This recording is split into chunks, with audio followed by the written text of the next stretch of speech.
ब्रह्मांड और दुनिया हमेशा से ही इंसानों के लिए रहस्य का विषय रहे हैं।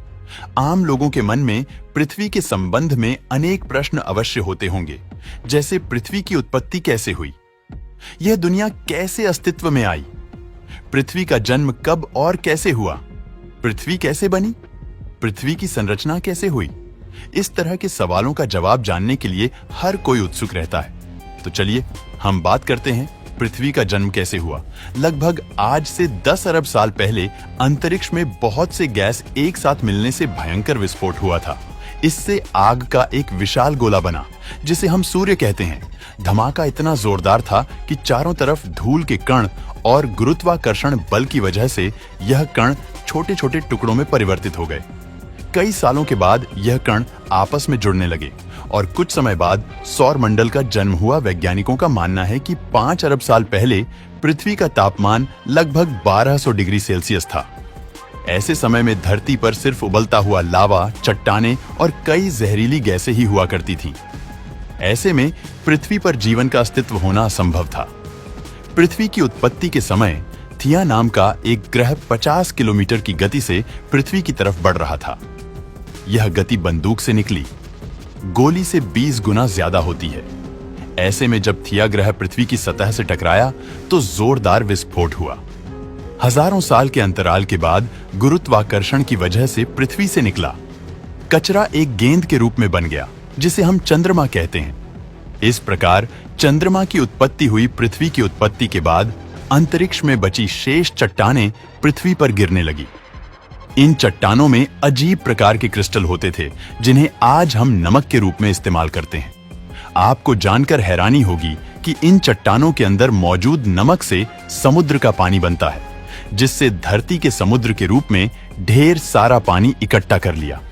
इतने पानी के लगातार जमा होने से धरती की सतह ठंडी होने लगी और चट्टानें सख्त हो गई, लेकिन लावा अभी भी उसी रूप में पृथ्वी के आंतरिक भाग में मौजूद था और सतह पर तापमान 80 डिग्री सेल्सियस तक पहुंच गया था। लाखों वर्ष पूर्व समय चंद्रमा पृथ्वी के पास था, जिसके कारण उसमें गुरुत्वाकर्षण बल के कारण पर्याय पृथ्वी पर तूफान आते ही रहते थे। लेकिन एक लंबे अंतराल के बाद चंद्रमा और पृथ्वी के बीच की दूरी बढ़ने की वजह से पृथ्वी पर तूफान शांत होने लगा।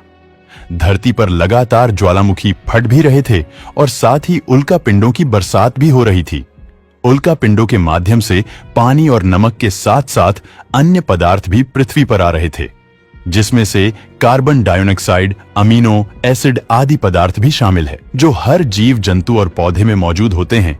पृथ्वी की उत्पत्ति के समय जब समुद्र की निचली सतह पर पौधे पंक्तियां उग रही थीं और उन पर जीवित जीवाणु उत्पन्न हो रहे थे। वैज्ञानिक भाषा में इन्हें स्ट्रोमेटोलाइट कहते हैं। यह अपना भोजन सूर्य की किरणों से बनाते हैं और प्रक्रिया को वैज्ञानिक रूप से प्रकाश संश्लेषण भी कहा जाता है। प्रकाश संश्लेषण की प्रक्रिया में सूर्य का प्रकाश कार्बन डाइऑक्साइड और पानी को ग्लूकोज में परिवर्तित करता है। इसके साथ ही इस प्रक्रिया में उत्पाद के रूप में ऑक्सीजन गैस बनती है, जो मनुष्य के लिए महत्वपूर्ण वायु है। एक लंबी प्रक्रिया के बाद महासागरों में ऑक्सीजन गैस भर गई और इससे पानी में मौजूद लोहे में जंग लगने लगी और इससे लोहे का अस्तित्व सामने आया। धीरे धीरे समय के साथ समुद्र के नीचे की भूमि की सतह बड़ी प्लेटों में तब्दील हो गई। ऐसे में पृथ्वी की सभी लेयर आपस में जुड़कर एक विशाल द्वीप बन गई। लगभग 35 करोड़ साल पहले पृथ्वी का निर्माण हुआ था। इससे अब पृथ्वी का तापमान घटकर 31 डिग्री सेल्सियस हो गया और दिन 18 घंटे लंबे हो गए थे। उस समय पृथ्वी की स्थिति वर्तमान में मंगल जैसी ही थी। लगभग 8 करोड़ साल पहले पृथ्वी के नीचे पिघले हुए लावा से उत्पन्न ऊष्मा बाहर निकली, जिसने पृथ्वी को 2 भागों में विभाजित कर दिया, जिससे साइबेरिया और गोंडवाना नाम के महाद्वीप बन गए। बर्फ के लगातार पिघलने से सूर्य से निकलने वाली हानिकारक पराबैंगनी किरणें सीधे पृथ्वी पर पड़ रही थीं, जिससे एक रासायनिक प्रक्रिया शुरू हो गई और पानी से हाइड्रोजन पेरोक्साइड बनाने लगा और उसके टूटने के बाद ऑक्सीजन बनने लगी। जब ऑक्सीजन गैस धरती से 60 किलोमीटर ऊपर उठी तो वहां रासायनिक प्रतिक्रिया शुरू हो गई, जहां ओजोन नाम की एक परत बनी, जिसने सूर्य से आने वाली पराबैंगनी किरणों को धरती पर पड़ने से रोक दिया। आने वाले 16 करोड़ साल तक इस गैस की परत बहुत मोटी होती गई। पृथ्वी पर ऑक्सीजन गैस की मात्रा बढ़ने लगी और पेड़ पौधे अस्तित्व में आए। तो दोस्तों, ऐसे हुआ पृथ्वी का निर्माण। दोस्तों, हमारा वीडियो पसंद आता है तो लाइक और शेयर करें।